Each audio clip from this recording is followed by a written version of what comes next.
보셨어요? 자, 오늘 보실 말씀은 창세기 37장입니다. 지난주 우리는 요셉이 형들을 찾아서 로단에 도착하고 형들이 저거 아주 죽여버리자 말하는 부분을 다루고 있었죠. 이제 그 가운데서 루벤이 하는 말이 나옵니다. 창세기 37장 21절과 22절입니다. 루벤이 시작. 루벤이 듣고 요셉을 그들의 손에서 구원하려 하여 이르되 우리가 그의 생명은 해치지 말자. 루벤이 또 그들에게 이르되 피를 흘리지 말라. 그를 광야 그 구덩이에 던지고 손을 그에게 대지 말라 하니 이는 그가 요셉을 그들의 손에서 구출하여 그의 아버지에게로 돌려 함이었더라.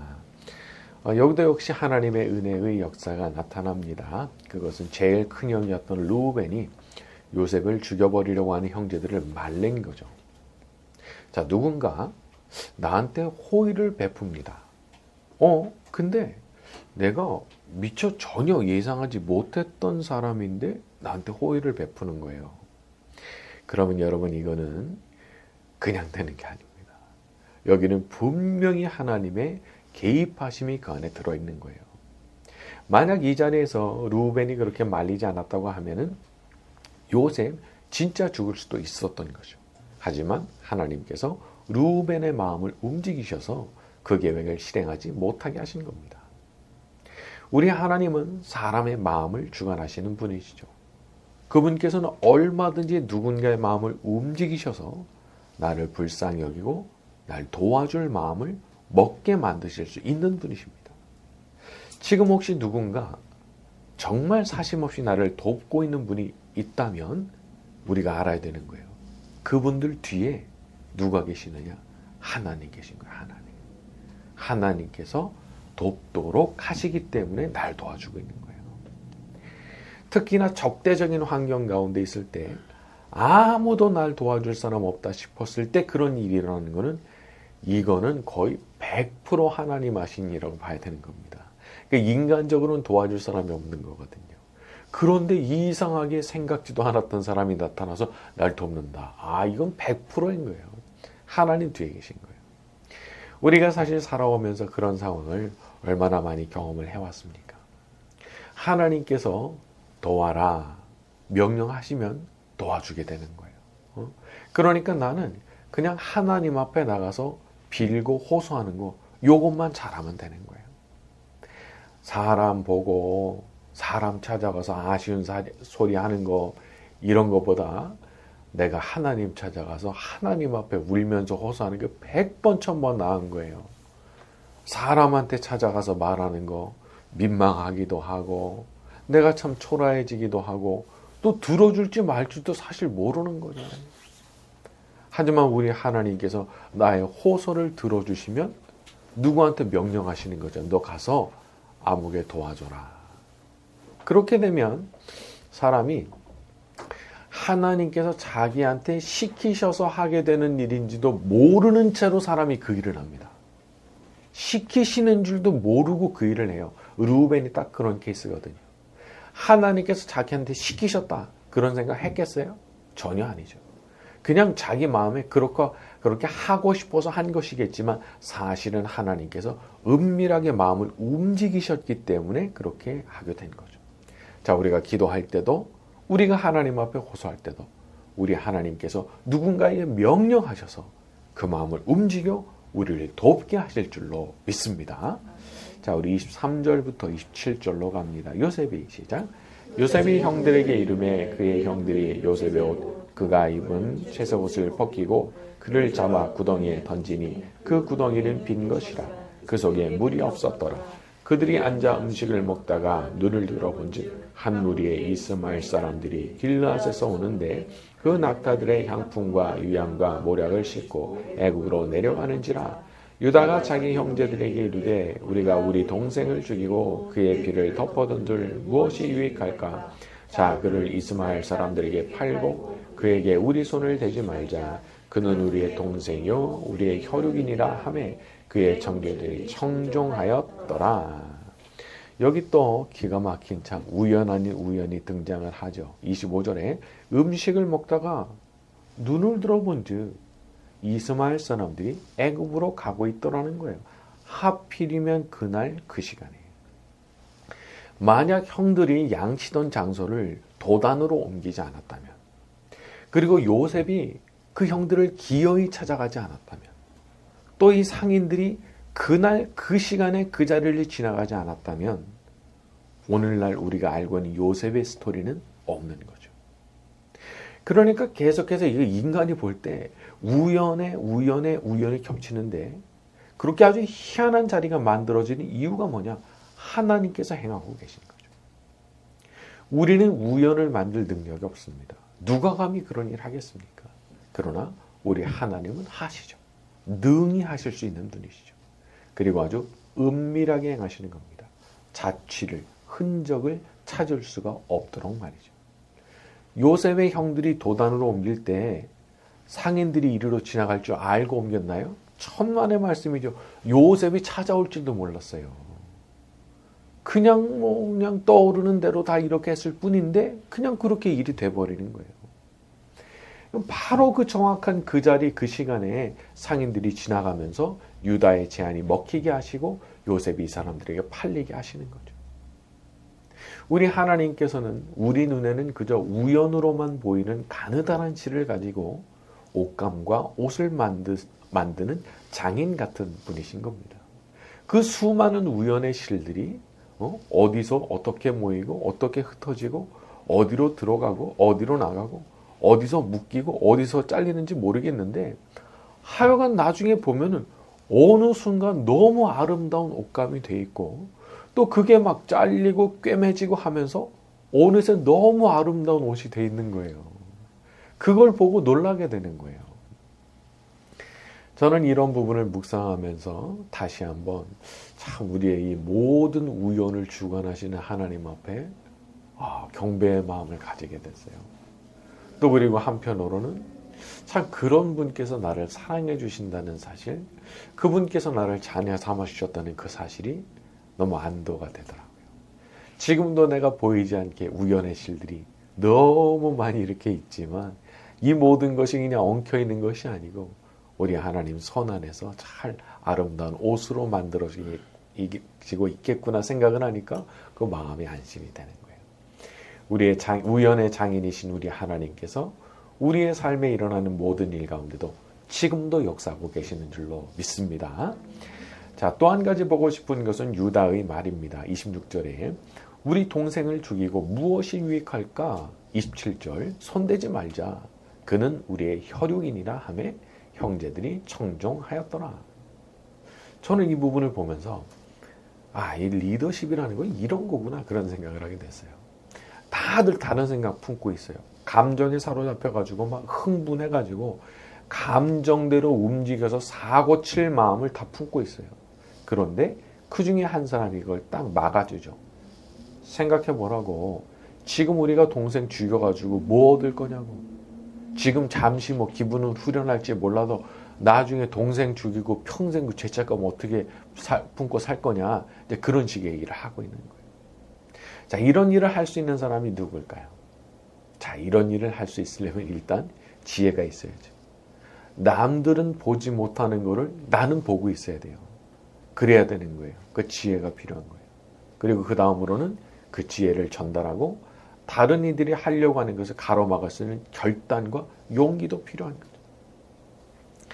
흥미로운 것은 앞서서 제일 큰 형이었던 루벤이 일단 죽이는 걸 말렸지만은 결국 모든 형제들이 수긍하고 그 의견을 받아들이고 요셉을 죽이려는 생각을 포기하고 일을 마무리하게 만든 건 유다였다는 거예요. 그러니까 이 부분에서는 유다의 리더십이 굉장히 이제 멋지게 발휘가 되는 거죠. 그러니까 이런 부분을 보면서 참 이런 유다에게 있었던 그런 지혜, 그런 결단, 그런 용기 참 나한테도 있으면 좋겠다 그런 생각을 하게 됐어요. 자, 우리 모두에게 그런 일들이 일어나게 되기를 바랍니다. 자, 우리 28절에서 30절입니다. 그때에 시작. 그때 미디안 사람 상인들이 지나가고 있는지라 형들이 요셉을 구덩이에서 끌어올리고 팔매 그 상인들이 요셉을 데리고 애굽으로 갔더라. 돌아와 구덩이에 이르러 본즉 거기 요셉이 없는지라 옷을 찢고 아우들에게로 되돌아와서 이르되 아이가 없도다. 나는 어디로 갈까? 드디어 형들이 요셉을 은 20에 팔아버렸는데 뒤늦게 르우벤이 등장을 합니다. 그리고는 옷을 찢고 애가 없어졌다고 막 패닉에 빠지는 모습을 보여줘요. 이걸 보면 아마 요셉을 팔아버리기로 결정하던 그 당시에 르우벤은 어딜 좀 다녀왔던 모양이에요. 그러니까 그 사이에 자기가 없던 사이에 일이 다 진행되고 요셉은 팔려버린 거죠.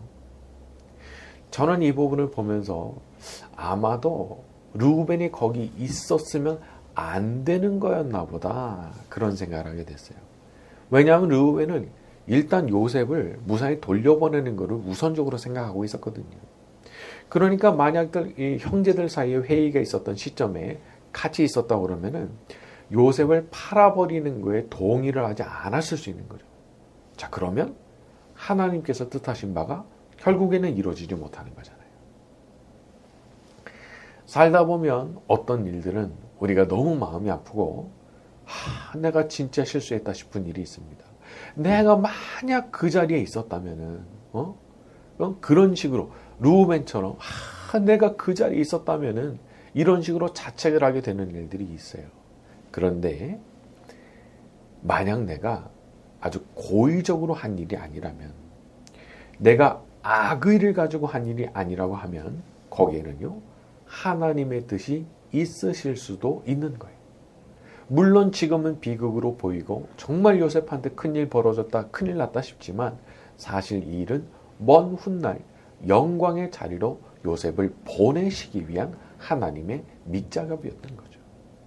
그러니까 내가 고의로 그런 게 아니라면, 내가 악의를 가지고 한 게 아니라면 우리는 자책보다도 오히려 더 많은 기도를 가지고 하나님 앞에 나가야 될 필요가 있는 겁니다. 이 일을 수습하시고 벌어진 이 일이 도리어 나중에 복이대로 하실 수 있는 분 누구예요? 하나님이시잖아요. 하나님은 이 모든 것을 바꿔놓으실 수 있는 분이시잖아요. 그러니까 자책하지 말고 자책이 아니라 기도하기로 결심하는 거예요. 지금은 큰일 났다 싶은 그런 일이라도 우리 하나님께서 붙잡아 움직이시면 우리에게 도리어 복이 되어 돌아오게 될 줄로 믿습니다. 자, 우리 31절부터 36절까지 갑니다. 그들이 시작. 그들이 요셉의 옷을 가져다가 순념소를 죽여 그 옷을 피해 적시고 아버지에게로 가지고 가서 이르기를 우리가 이것을 발견하였으니 아버지 아들의 옷인가 보소서 하매 아버지가 그것을 알아보고 이르되 내 아들의 옷이라 악한 짐승이 그를 잡아먹었도다. 요셉이 분명히 찢겼도다 하고 자기 옷을 찢고 굵은 배로 허리를 물고 오래도록 그의 아들을 위하여 애통하니 그의 모든 자녀가 위로하되 그가 그 위로를 받지 아니하여 이르되 내가 슬퍼하며 술로 내려가 가리라 하고 그의 아버지가 그를 위하여 울었더라. 그 미디안 사람들은 그를 애굽에서 바로의 신하 지휘대장에게 팔았더라. 자, 이제 야곱의 아들들이 요셉의 옷에 피를 묻혀가지고 아버지에게 가져갑니다. 근데 말하는 게 얼마나 능청스러운지 32절에 우리가 이것을 발견하였으니 아버지 아들의 옷인가 보소서.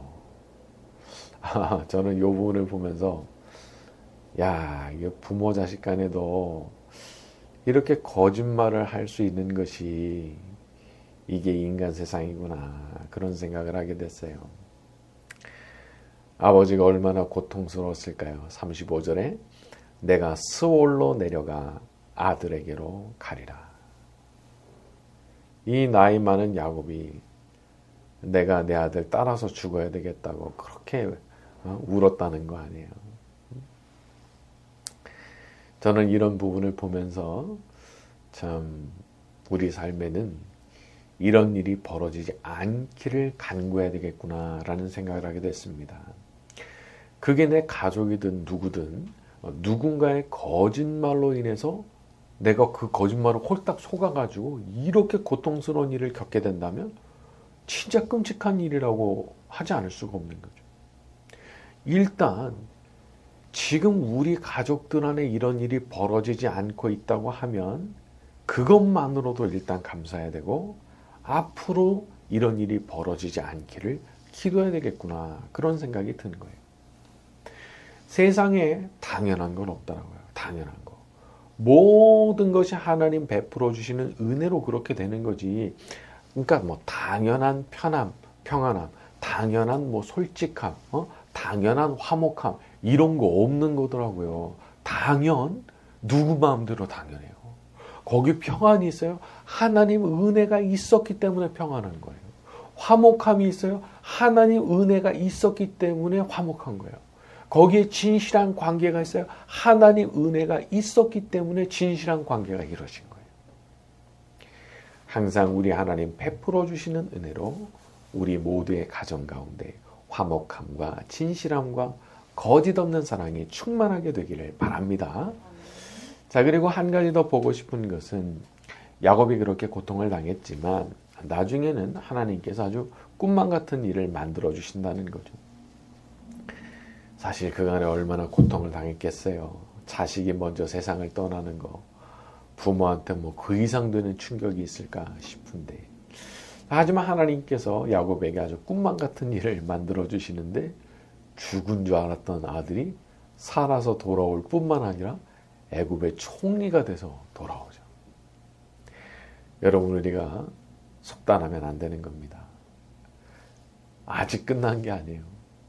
하나님께서 끝났어 하시기 전까지는 끝난 게 아니에요. 이 상황을 하나님께서 어떻게 바꿔서 얼마나 놀라운 일로 만들어 주실지 우리가 모르기 때문이죠. 아니, 이 당시에 상상이나 했겠냐고요. 요셉이 살아서 돌아온다? 거기다 애굽의 총리가 된다? 이거는 상상 불가의 영역인 거예요. 얼굴 한 번만이라도 봤으면 좋겠다라는 생각이 있겠죠. 내가 그 아들 영영 떠나보내기 전에 손이라도 한번 잡아봤으면 좋았을 걸, 그런 생각했겠죠. 그런데 살아서 돌아올 뿐 아니라 애굽의 총리가 돼서 돌아오는 거, 진짜 놀래 자빠질 일인 거죠. 이게 꿈인가 생신가 싶은 거죠. 좋지 않아 보이는 일, 우리 인생에 일어날 수 있습니다. 하지만 우리 하나님께서 그거 어떻게 바꾸실지 모르는 일이에요. 좋지 않아 보이는 일이 일어났다고 해도 언제나 우리 하나님 신뢰하며 새로운 소망 가운데 항상 다시 일어날 줄 아는 저와 여러분이 되기를 예수님의 이름으로 축원합니다.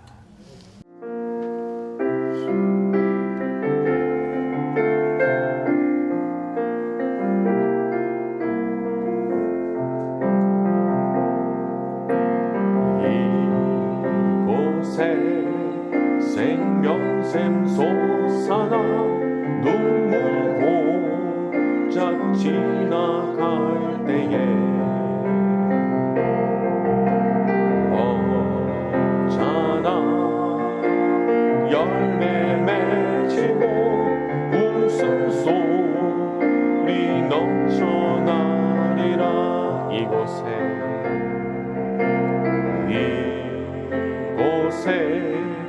생명샘 솟아나 눈물 고작 지나갈 때에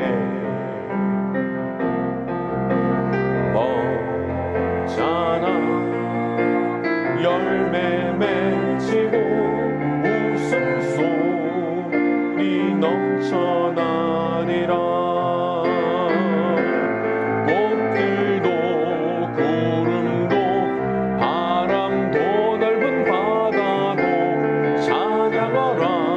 찬양하라 예수를.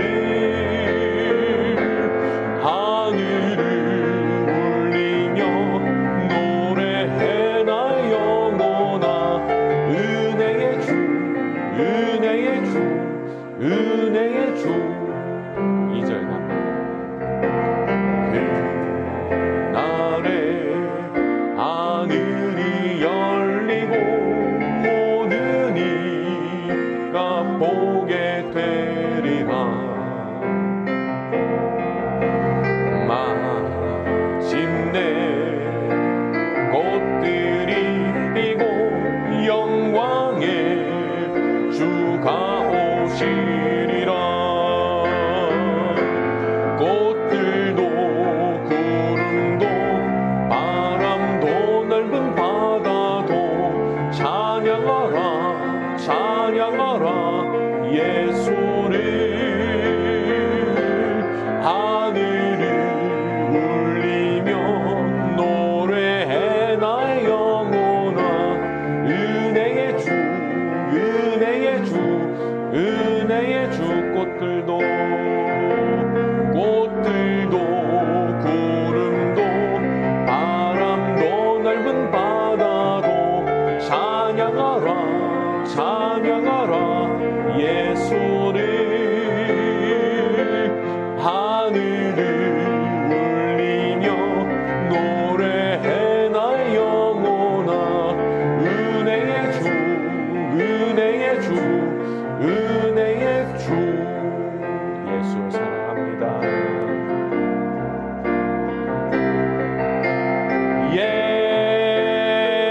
사랑합니다. 온 마음 다하여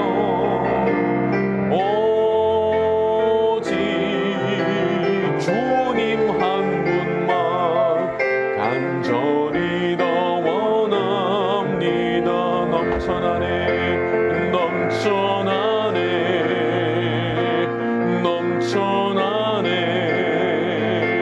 주를 향한 내 속의 갈망이 주님께로 나를 끌어 주소서. 주님을 더 원한 처음부터 다시 갑니다. 예수 사랑합니다.